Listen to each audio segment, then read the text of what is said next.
It's the post-match phone-in. Good to have you all along with us. Tonight, we're going to be discussing Luton Town 2, Sheffield Wednesday 1. And it's a good 3 points.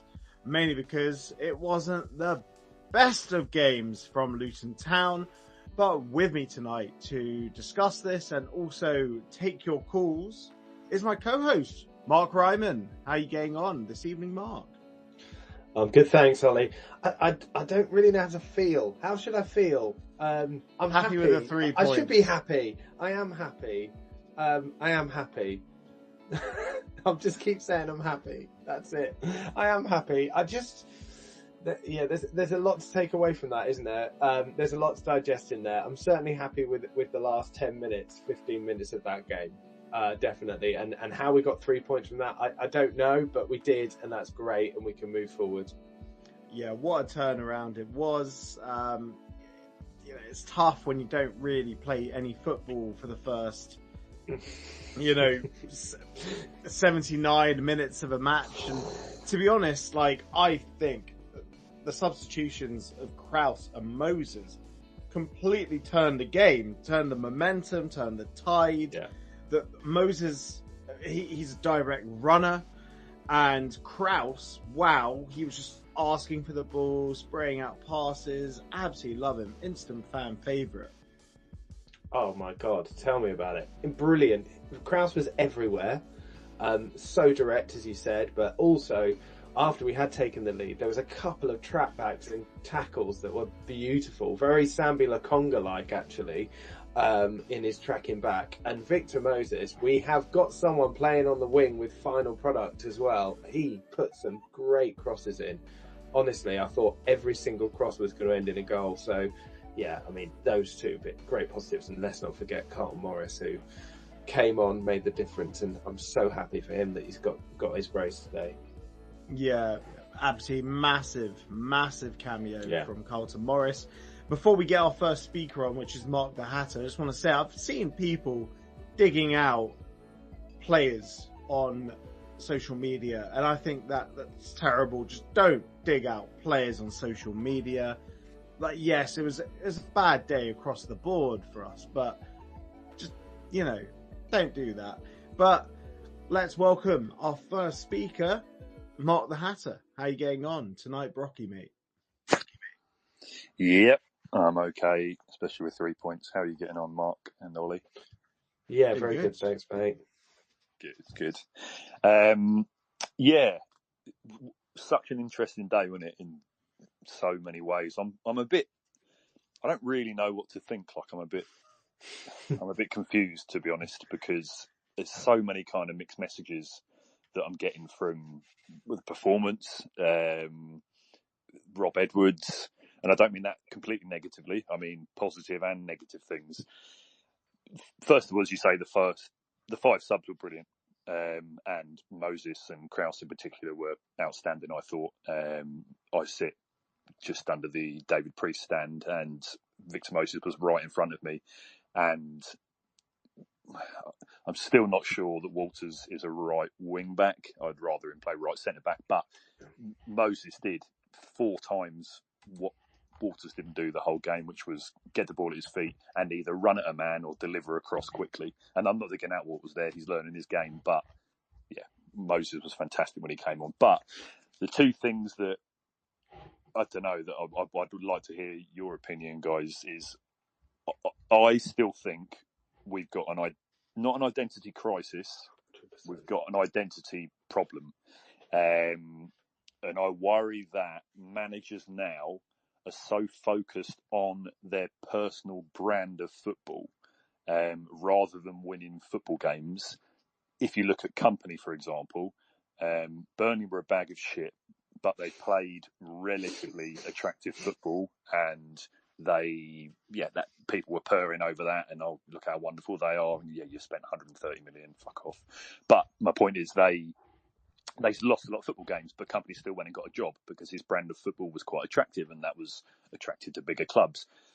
I'm worried that this is Edwards' focus at the moment, that he's really digging his heels in to play this particular type of football that may or may not be working, and it's certainly the shape I'm not sure is working from the off anyway.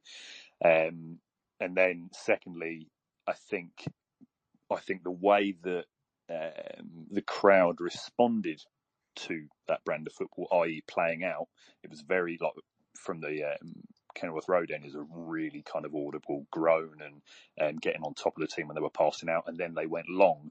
For me, I think that's why Edwards had such negative body language throughout the game and at the end, unless he's ill, because he looked very pale. But maybe that's just the English autumn time. But yeah, what do you think? I mean, I'll jump in if that's all right. I couldn't have said it better myself, Brocky. That's exactly how I feel. I think so much of how we play feels like square pegs in round holes sometimes, based on Edwards' preferred brand of football, that the players don't necessarily suit the system. Bell was obviously injured today. Hopefully it's not long term, because I feel like we really miss him at left centre back. And I feel like we're going to keep McGuinness regardless where he is, which I don't know whether that's the best. For me, the best back three at the moment would be Bell, Mengi and Burt, but fine.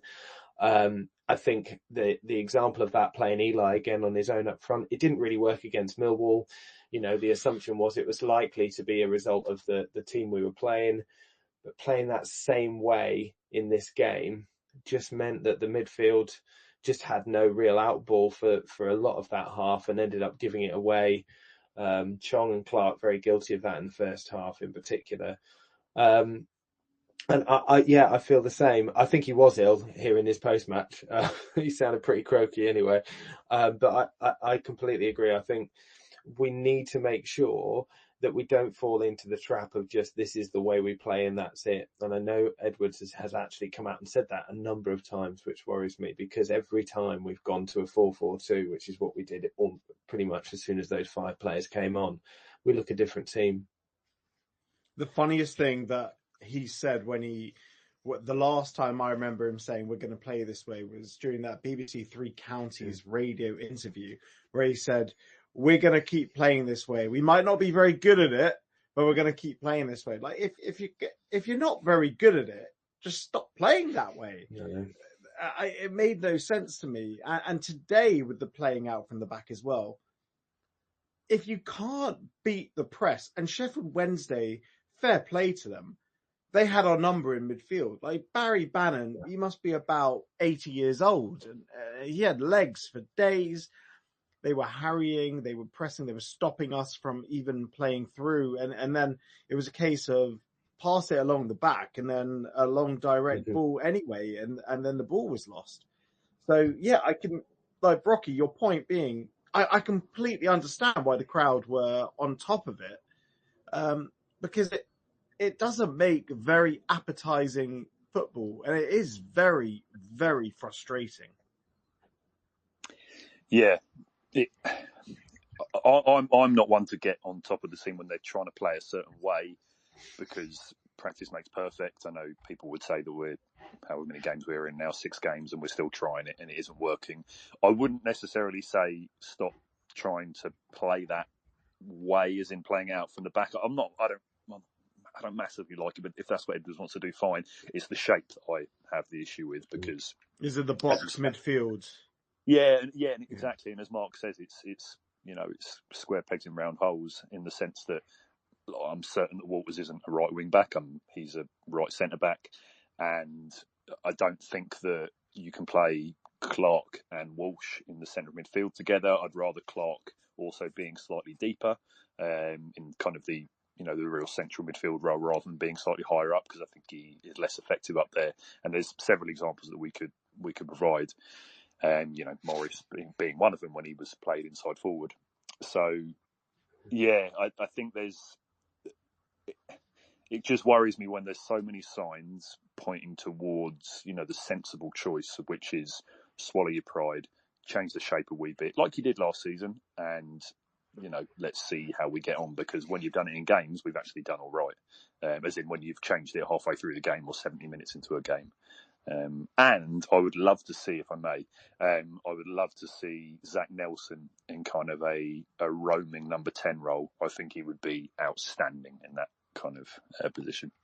Don't you think Zach Nelson would work really well behind Morris and Adebayo, like potentially where Chong is currently playing? Yeah, that's what I'm saying. Yeah, kind of a Roman number 10. What do we do with Chong? I don't know. Is that? No, I shouldn't say that. His actually winds me up sometimes. That you see him, and maybe it's because he cares, and that's great. So you'd rather players get animated and passionate, but you don't half argue with Doughty and a few other people. He certainly gets on people's backs, but I don't think he knows what his role is at the moment. I don't want to be too negative about all this because we won today and we turned it around and it was brilliant, but we're talking about the setup and there's definitely still things that aren't right. It's certainly the most deflated I've seen the fan base after a win. I'll say that much. Like looking at Twitter or X, whatever you call it, you'd expect, you would have thought that Luton had lost today. I think we're just confused. I do think that. I think we're confused. We've won 2 football matches in the Championship, and that's difficult to do back to back. In the Championship, it's not easy at all. But we've got all of these kind of conflicting viewpoints and conflicting messages. You know, like I say, Rob Edwards barely got off the bench the whole of the game. And then he walked in ahead of the team. That was odd. That was odd because normally, you know, after a win, you know, it gives the whole fist pump, doesn't he? My reading of that was he realised it was just such a bad performance. He you know, no fist pumps for such a bad performance. He just wanted to get in. I think he was pissed off that the crowd were managing the way the team was playing rather than him doing so, in the sense that, and it might be just kind of a micro scale example, but from the goal kicks, we decided as the crowd that we weren't going to be playing Shaw anymore because we got on their backs. I'd be interested to know whether it was Kaminsky or Edwards or Mengi, whoever, that made the call to stop playing out, because somebody did, and then we started going long to Adebayo. Yeah, well, it worked, didn't it? Yeah, I mean, on the whole, it did. It would have been nice to have another striker, you know, tight to Adebayo so that you could, if he wins the knockdown. But he was being climbed all over today, wasn't he? Yeah, you can't play a single striker against a 3-man defence because they had 2 men on him the whole time. Yeah, was that? They had Akin. That was Akin Famaro, the one who came through. Yeah, it was. They had him at centre half, or I think he was left centre half, wasn't he? He was. Yeah, good to see him play. He had a good game. He did have a good game. He played really well. He looked better as centre half than he did as centre mid for Bristol City. I think he was at. Yeah. And now it's Tyreek Bakinson. Yeah, to us, they're all Luton youth products, aren't they? It's easy to get confused. I get confused between Akin Famaro and Frankie Musonda. Because they both came through at the same time, so I always get confused between them. Frankie's I want to say Ayr, I think, in the Championship in Scotland, on the west coast of Scotland. Yeah, so he's not really doing much, is he?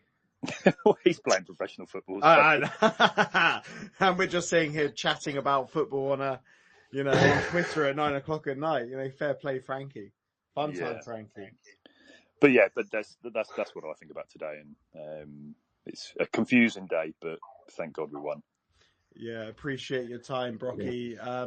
Enjoy the rest of the show. Stay on as a speaker. You can jump on if you want. Right. Should we get our next caller? We have Christian, the man from the US. How are you getting on this evening, Christian? Oh, not bad at all. Yeah, another typical day of Luton Town football where it just seems like there was nothing to be happy about for probably the first hour or so maybe. And then things finally picked up. I think Rob Edwards was really good when he made his substitutions. Obviously, I think one of the issues that he's had in the past is he waits just too long to make substitutions, and then the window of opportunity to try to attack opponents is just closed. But he brought on Morris, he brought on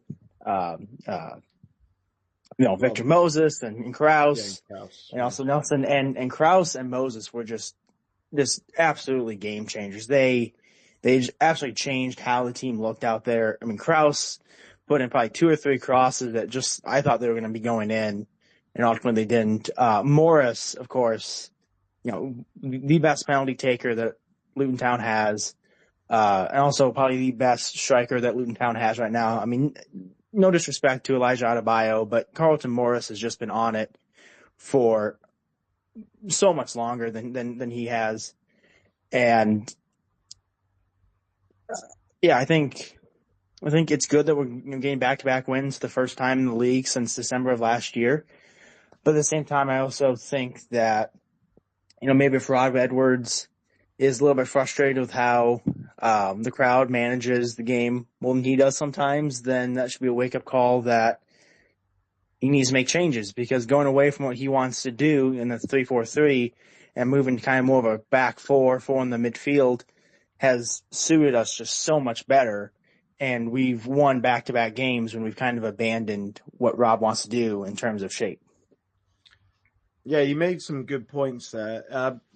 The point I want to pick up on, though, is the delivery from Victor Moses, but also just how direct he was. And I hate to say it, but it's so funny that a 33-year-old Victor Moses just looks so much more of a player than Chiedozie Ogbene. It's mad. Like Chiedozie Ogbene, we had him at 26, like peak athletic prowess, and Victor Moses just was so direct, and the end products, like so many dangerous balls. Even Kraus whipped in a ball that looked quite dangerous. It was going in the near post, headed away. Anything else to add? I don't necessarily know if like anyone at the club listens to these, but if they do, I doubt please it. get Kraus on a permanent. Please get Kraus on a permanent. Definitely don't. That would be the best signing of any transfer window possibly ever.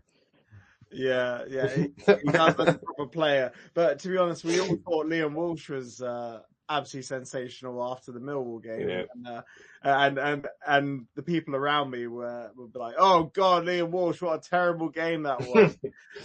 Thank you, Christian, for joining us. Really appreciate it, mate. Good stuff.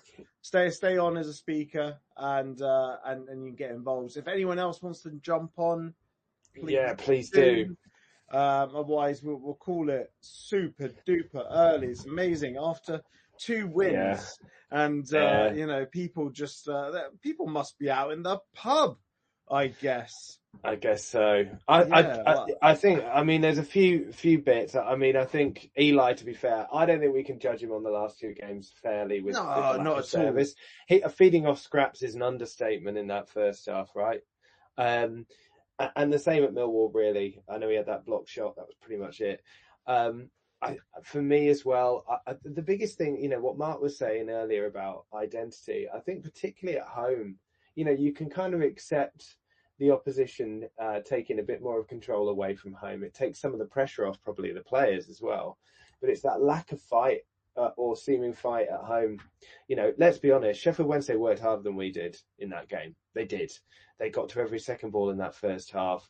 They ran the midfield because they worked to block off our creative players. Players like Chong and Clark didn't get a second on the ball, and they gave the ball away because of that pressure. And I think that is so unlike us as a Luton Town team.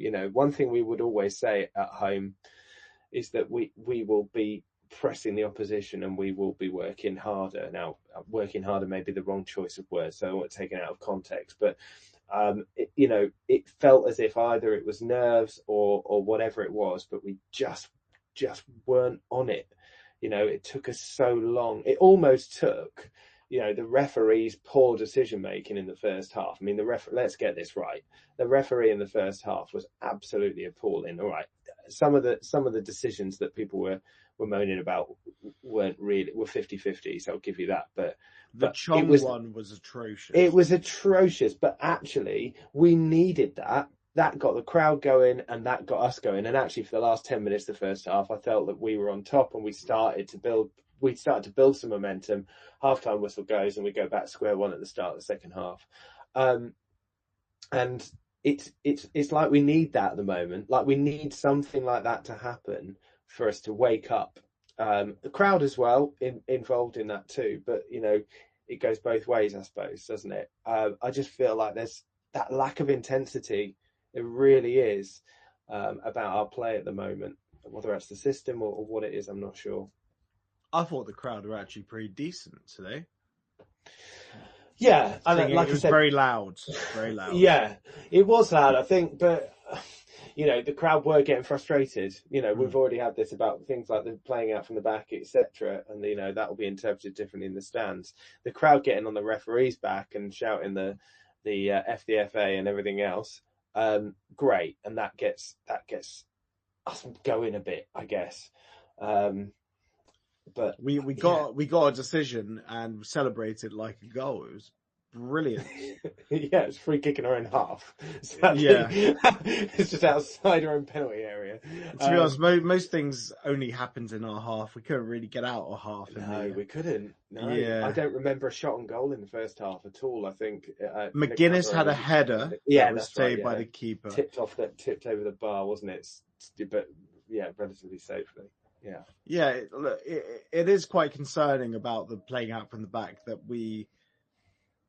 when we do manage to beat the press, it gets lost in the halfway line and it just comes straight back to us. We shouldn't be afraid just to mix it a bit. You can play out from the back, but also go direct. But direct only works when you have two men up top because it just wasn't working with Clark trying to get those second balls. Wasn't working at all. No, I think our best bit of play was a really quick move from Alfie Doughty and Chong. That was fantastic. Side. Yeah, it was a counter. Like all our chances until the 80th minute, up to the penalty, were either set pieces or counters, and that is not in line with Rob Edwards' philosophy. It's just not. No. But it takes a lot, doesn't it, to change a philosophy that's been embedded over how many seasons? Would you argue that philosophy of countering, of playing minority possession football and counter-attacking, that has been the way that Luton Town has played for the vast majority of the season since Nathan Jones been there. And when he went, and Mick Harford and was there as well. So it's going to be tough to change that. And for a lot of those players, they were there throughout some of that time at least. So I think that's tough. But yeah, I mean, that was great. That was a great move, and partly down to the fact that you saw Chong and Doughty for a rare moment running the right way and taking players on. And it was great to see, and it was great defending in the end that stopped Adebayo getting to the ball. Yeah, it really was. Right, I don't think people are really feeling this tonight. No one's jumping on to chat. So shall we wrap it up? A nice quick one for a back-to-back victory. 2-1. Draw a line under it. Draw a line under it. We'll get plenty of callers either when we lose or we smash a team. I reckon that's gonna be the big one. Yeah, well, it's Wayne Rooney's Plymouth up next, and that's a tough one to call. Yeah, it really. is. Oh, yeah, it is. Yeah, I mean, we should win it, shouldn't we? I guess if we're going to go down the road of winnable games, that is up there. But they've shown recently that they're not as much of a pushover as they showed against Sheffield Wednesday, weirdly enough, on the first game. So we'll see. And at home park, it's always a tough place to go for us. Harks back to the days of Joe Kinnear, doesn't it? It certainly does. When was was it Elliot Lee? Oh, Jack Marriott, I think. Oh, I'm thinking it was a 3-1 or 3-0 game back in League Two a while ago, but that's the last one I can remember anyway, that we'd won. But I might be wrong on that one, but I'm pretty sure it was Jack Marriott scored that day. I think he did. But yeah, definitely some old League Two Joe Kinnear title challenging days about it. Yeah, I think it was Paul Sturrock as well. Like, I miss those words in the old paper. That was fun times. Oh, yeah. well. Somehow doubt that Edwards and Rooney are going to get into it in the same way, but you never know. Can you imagine? Can you imagine? It'd be a karaoke off, wouldn't it? You know, never needs to hear that. Right. Oh, well, anyway, that's us done. If you are watching this back on YouTube, please like the video and subscribe for even more content. If you're listening to it on Apple or Spotify, follow the show. Really helps the channel. And, well, back-to-back win, 3 points. Not vintage, but we won nonetheless. So, as always, come on you Hatters.